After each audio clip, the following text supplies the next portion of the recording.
जरासंध कौन था? जरासंध 2 माह से 2 टुकड़ों में पैदा हुआ था। जरासंध का जन्म 2 माह से कैसे हुआ था? जरासंध विचित्र था, इसके जन्म और मृत्यु। नमस्कार दोस्तों, मैं आरती गुप्ता, आपका मेरे चैनल में स्वागत है। फ्रेंड्स, आज हम जानेंगे जरासंध कौन था, जरासंध की 2 माह कैसे हुई और 2 माता से वो आधा कैसे जन्म लिए थे और उनकी मृत्यु कैसे हुई। चलिए फ्रेंड्स, अब हम अपना वीडियो स्टार्ट करते हैं। जरासंध कौन था? कहते हैं जरासंध ने अपने पराक्रम से 86 राजाओं को बंदी बना लिया था। बंदी राजाओं को उसने पहाड़ी किले में बंद कर लिया था।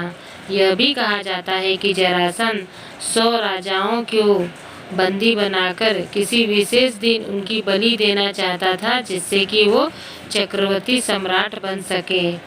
ऐसे कई कारण हैं जिसके चलते जरासंध पुराणों में बहुत चर्चा होती है। जरासंध का जन्म कैसे हुआ?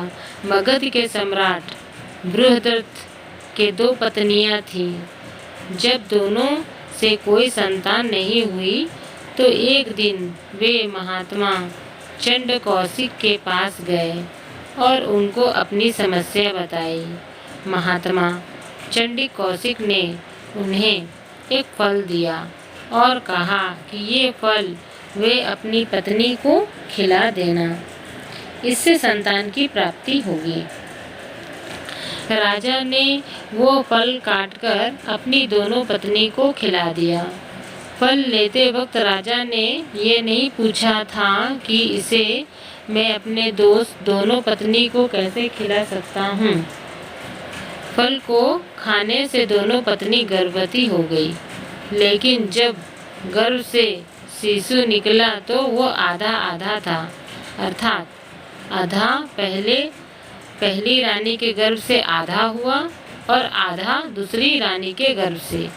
दोनों रानियों ने घबराकर उस शिशु के दोनों जीवित टुकड़ों को बाहर फेंकवा दिया। उसी दौरान वहां से एक राक्षसी का गुजरना हुआ।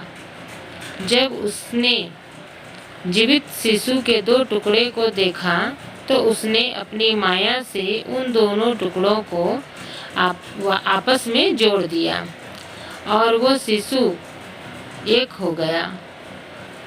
एक होते ही वो शिशु दहाड़े मारकर रोने लगा। उसके रोने की आवाज़ सुनकर दोनों रानियां बाहर निकली और उस बालक और राक्षसी को देखकर आश्चर्य में पड़ गईं।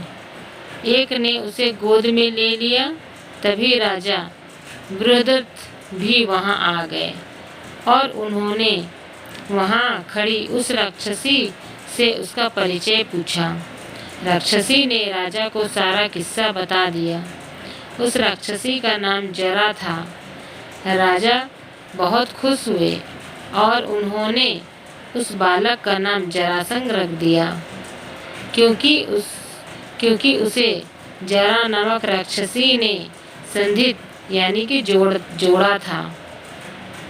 इस वजह से उसका नाम जरासंध पड़ा। जरासंध का वध कैसे हुआ?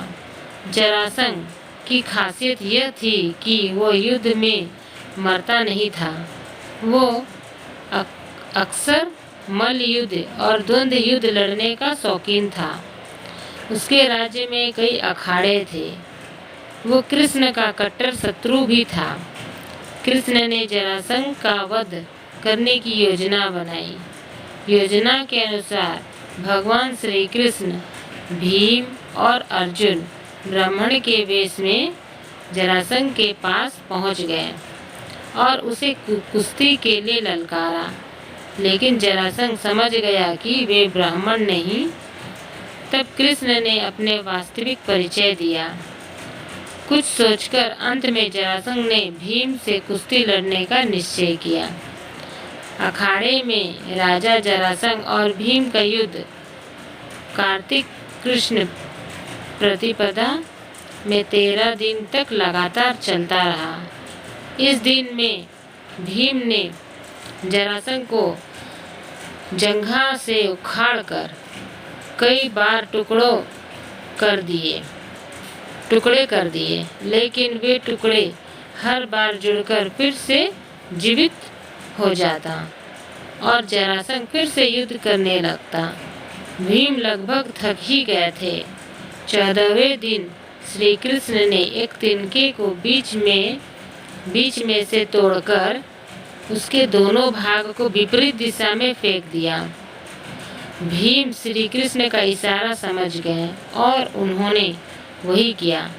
उन्होंने जरासंध को 2 फाड़ कर उसके एक फाड़ को दूसरे फाड़ की ओर और दूसरे फाड़ को पहले फाड़ की दिशा में फेंक दिया। इस तरह जरासंध का अंत हुआ, क्योंकि विपरीत दिशा में फेंके जाने से दोनों टुकड़े जुड़ नहीं पाए। जरासंध का वध होने के पश्चात श्री कृष्ण ने उनकी कैद से सभी राजाओं को स्वतंत्र कराया और कहा कि राजा युधिष्ठिर चक्रवर्ती पद प्राप्त करने के लिए राजसूय करना चाहते हैं और आप लोग उनकी सहायता कीजिए। राजाओं ने श्री कृष्ण की बात मान ली और सभी ने युधिष्ठिर को अपना राजा मान लिया। अंत में जरासंध के पुत्र सहदेव को अभयदान देकर मगध का राजा बना दिया गया। जरासंध का अखाड़ा बिहार के राजगृह में अवस्थित है। कंस के ससुर जरासंध का अखाड़ा। जरासंध बहुत बलवान था। मान्यता है कि इसी स्थान में भगवान श्री कृष्ण के इशारे पर भीम ने उसका वध किया था। राजगृह को राजगीर कहा जाता है। रामायण के अनुसार ब्रह्मा के चौथे पुत्र वसु ने गिरिवज्र नाम से इस नगर की स्थापना की। बाद में कुरुक्षेत्र के युद्ध के पहले वृत्रत ने इस पर अपना कब्जा कर लिया था। वृत्रत अपनी शूरता के लिए मशहूर थे। मगध सम्राट जरासंध महाभारत काल के सबसे शक्तिशाली राजा मगध का सम्राट था। जरासंध वह बृहद्रथ नाम के राजा का पुत्र थे। उसके पास सबसे विशाल सेना थी। वह अत्यंत ही क्रूर और अत्याचारी था। हरिवंश पुराण के अनुसार उसने काशी, कौशल, चेदी, मालवा, विदेह, अंग, वंग, कलिंग, पांड्य, सौवीर, मद्र, कश्मीर और गांधार के राजाओं को परास्त कर सभी को अपने अधीन बना लिया था। कंस का ससुर था जरासंध। भगवान श्री कृष्ण के मामा थे कंस। कंस का ससुर था जरासंध।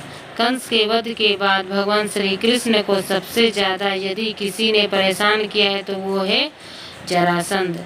कंस ने उसकी 2 पुत्रियां अस्ति और प्राप्ति से विवाह किया था। कालियवन जरासंध का मित्र था। जरासंध ने कालियवन के साथ मिलकर मथुरा पर हमला कर दिया था। तब श्री कृष्ण की युक्ति से यह तय हुआ कि सेना आपस में नहीं लड़ेंगी, हम दोनों ही लड़कर फैसला कर लेंगे। कालियवन ने यह शर्त मान ली, क्योंकि वह जानता था कि मैं शिव के वरदान के कारण अमर हूँ। जब वह श्री कृष्ण को मारने के लिए लपका तो श्री कृष्ण मैदान छोड़कर भागने लगे। कालियवन भी उनके पीछे भागने लगा और श्री कृष्ण एक गुफा में चले गए। कालियवन भी गुफा में घुसा, लेकिन उसने वहां एक व्यक्ति को सोते हुए देखा तो उसने समझा कि वे श्री कृष्ण ही हैं जो बहाना बनाकर सो रहे हैं। तब उसने सोए हुए व्यक्ति को लात मारकर उठाने का प्रयास किया। वो व्यक्ति मुचुकुंद था, जिसको कि कलयुग के अंत तक सोने का वरदान मिला था, और इसी बीच उसे जो भी उठाएगा वो उसकी क्रोध की अग्नि से मारा जाएगा। मुचुकुंद ने जब आँख खोली तो सामने कालियवन खड़ा था। मुचुकुंद ने जब उसकी ओर देखा तो वो भस्म हो गया। फ्रेंड्स, हमारा वीडियो यहीं पे होता है and thank for watching. Friends, अब आपको वीडियो कैसा लगा लाइक एंड कमेंट करके ज़रूर बताएं, और अब हम लोग मिलते हैं नेक्स्ट वीडियो में। Thank you, bye bye.